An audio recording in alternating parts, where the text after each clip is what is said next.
Yo, welcome back, kembali lagi di channel Atau Hayato. Bagaimana kabar nakama sekalian? Semoga selalu baik-baik saja. Pada video ini Mimin akan mereview chapter terbaru, yaitu 999.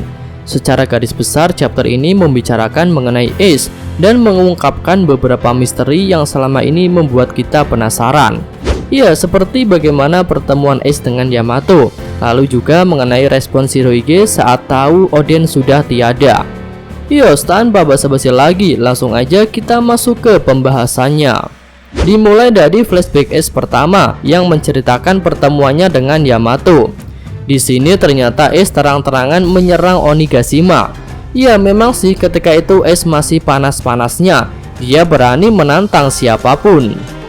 Lalu sayang ketika itu Kaido dan para komandannya tak berada di tempat. Akhirnya Ace malah bertemu dengan Yamato. Sebenarnya Yamato tak berniat untuk melindungi Onigashima, tapi tetap saja dia jadi risih karena Ace melakukan kerusakan yang hebat menggunakan Mera Nomi. Lalu karena Yamato juga sedang bosan, dia pun melayani Ace bertarung. Keduanya bertarung dengan seimbang. Namun karena Yamato tak bertarung untuk menjaga Onigashima, maka keduanya pun tak bertarung hingga akhir. Malah dari pertarungan itu mereka jadi akrab dan saling memahami. Apalagi Ace terlihat mengerti kegundahan hati Yamato yang ingin bebas berlayar ke lautan seperti Oden Kozuki. Akhirnya setelah bertarung mereka malah jadi berteman, lalu sama-sama menghancurkan patung naga yang menjadi simbol kekuatan Kaido. Mereka pun bercerita mengenai dunia luar, mengenai para bajak laut muda yang sedang naik daun, dan juga mengenai Luffy, adik dari Ace. Dari adegan di scene pertama ini dapat kita lihat jika Ace banyak bercerita tentang Luffy kepada Yamato. Jadi tentu Yamato tak kesulitan untuk mengenali Luffy ketika dia melihatnya. Kemudian ada hal menarik lain di sini, yaitu para anak buah Kaido memanggil Yamato dengan sebutan Nona Muda. Wah, ini tentu menarik karena di masa sekarang ini anak buah Kaido memanggil Yamato dengan sebutan Tuan Muda. Kami rasa ada sebuah alasan yang kuat mengapa di masa sekarang Kaido menganggap Yamato sebagai anak laki-lakinya, dan anak buahnya pun memanggil Yamato dengan sebutan Tuan Muda. Adegan flashback Yamato pun berakhir dan kita kembali ke masa sekarang. Di sini ada dua adegan tentang Momo dan Yamato yang terpisah. Ada di bagian atas chapter dan di bagian bawah chapter. Tapi kedua adegan itu tentu saja masih saling berhubungan. Di sini Momonosuke dan Shinobu baru tahu bahwa Yamato adalah anaknya Kaido. Mereka berdua pun mundur dengan cepat. Namun Yamato kembali menegaskan bahwa dia sangat membenci Kaido. Lalu di adegan di bawah chapter, Yamato mengungkapkan jika Ace adalah anak dari Roger dan juga kakaknya Luffy. Kemudian dia mengeluarkan buku catatan Oden dari sakunya sambil mengatakan sesuatu tentang takdir pemilik Namadi. Nah, ini bagian yang sangat menarik perhatian kami karena Yamato terlihat mulai bisa merangkai teka-teki mengenai pemilik Namadi menggunakan buku catatan milik Oden. Lalu kami rasa Yamato tahu tentang eksekusi Ace 2 tahun lalu. Apalagi ketika itu ada cerita bahwa Kaido sempat akan menghadang Shirohige, namun dihentikan oleh Shanks. Jadi karena pertempuran besar di Marineford itulah Yamato tahu bahwa Ace adalah anak dari Roger. Lalu tentu nama Roger tertulis di buku catatan Oden sebagai seorang raja bajak laut yang dikagumi oleh Oden. Kemudian Oden yang pernah mencapai Laftel kemungkinan besar menuliskan beberapa clue tentang arti Namadi. Nah, berdasarkan semua informasi itu, kami rasa Yamato bisa menyimpulkan suatu hal mengenai arti dari Namadi, sehingga dia pun sangat tertarik kepada Luffy yang memiliki Namadi. Lalu mungkin saja di chapter depan Yamato akan membicarakan arti Will of D kepada Momonosuke. Dan berarti di chapter 1000 nanti kita akan mengetahui arti dari Will of D. Iya, semoga saja begitu. Oke, selanjutnya diperlihatkan nasib Otama, Nami, dan Usopp. Mereka sedang naik Komainu, dan pada saat itu mereka juga membicarakan sosok Ace. Di sini Otama mengatakan jika dia ingin menjadi kunoichi untuk memenuhi janjinya kepada Ace. Lalu Otama juga akhirnya tahu bahwa Ace adalah kakaknya Luffy. Dia pun cukup terkejut dan merasa bersalah karena bersikap tidak sopan kepada Luffy. Lalu kemudian Nami bicara tentang suatu rencana dari Otama. Wah, menarik nih.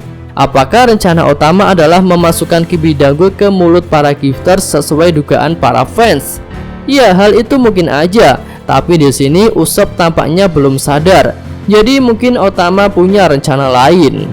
Selanjutnya kita beralih ke aula utama. Di sini ada Marco yang berhasil membuat Queen marah besar karena senjata virusnya seakan tak berguna. Kemudian setelah situasi dianggap kondusif, Marco bersiap membawa Zoro naik ke atap. Dia pun berubah, kemudian mencengkeram bahu Zoro dan terbang ke atas. Lalu saat itu Marco juga mengingat sesuatu tentang Ace, dan adegan flashback kedua Ace dimulai. Di sini ternyata Ace pernah meminta Shirohige untuk menyerang Wano karena Ace punya janji tentang hal itu. Namun Shirohige menolaknya. Lalu ternyata bajak laut Shirohige sudah tahu tentang kematian Oden beberapa tahun setelah peristiwa itu terjadi. Marco dan Izo pun sudah pernah berniat untuk menyerang Wano, tapi hal itu tak pernah mereka lakukan.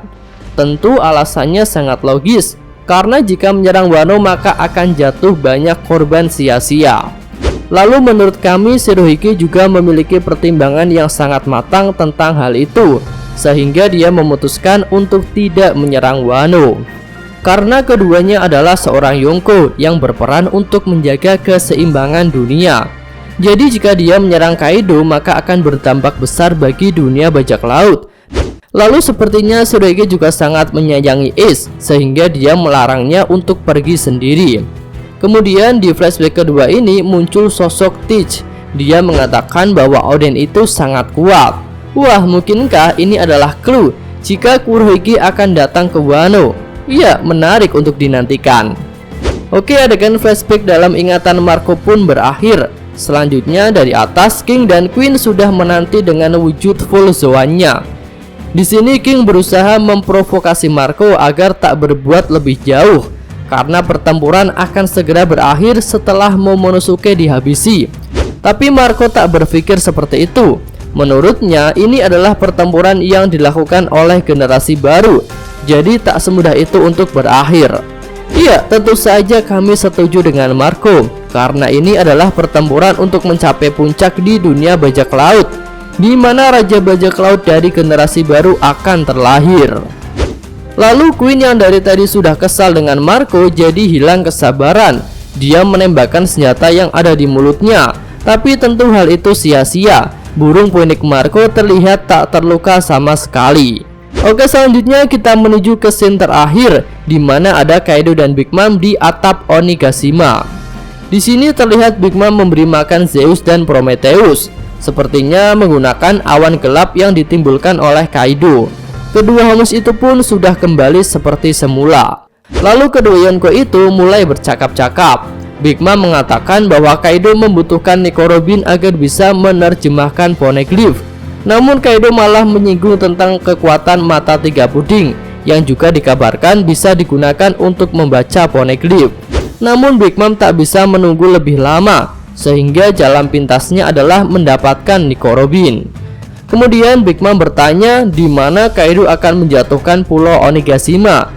Dan Kaido pun menjawab bahwa dia akan menjatuhkannya di ibu kota bunga, tepat di atas istana yang masih menjadi simbol dari klan Kozuki. Lalu Big Mom menebak bahwa di tempat itu ada road poneglyph. Kaido terlihat tak senang dengan tebakan Big Mom. Ya, mungkin saja karena tebakan Big Mom itu benar. Big Mom pun mengingatkan agar Kaido tak bersikap arogan di hadapannya, karena bagaimanapun Kaido berhutang budi padanya. Dan Big Mom juga selama ini masih menganggap Kaido sebagai adik kecilnya. Kemudian di akhir chapter ini terungkaplah Devil Fruits yang digunakan oleh Kaido. Ternyata adalah buah Zoan ikan tipe Mythical Zoan. Tapi entah nama lengkap dari buah Mythical Zoan itu belum terungkap di sini. Dan ternyata yang memberikan buah itu adalah Big Mom, sehingga Kaido berhutang budi padanya. Kaido yang sudah semakin kesal tak mau menanggapi hal itu. Dia mengingatkan bahwa perhitungan dengan Big Mom akan dia lakukan setelah mereka berdua berhasil mendapatkan One Piece. Oke, cukup sekian video kali ini. Semoga nakama sekalian menyukainya. Terima kasih sudah nonton dan sampai jumpa lagi di video selanjutnya. Yo!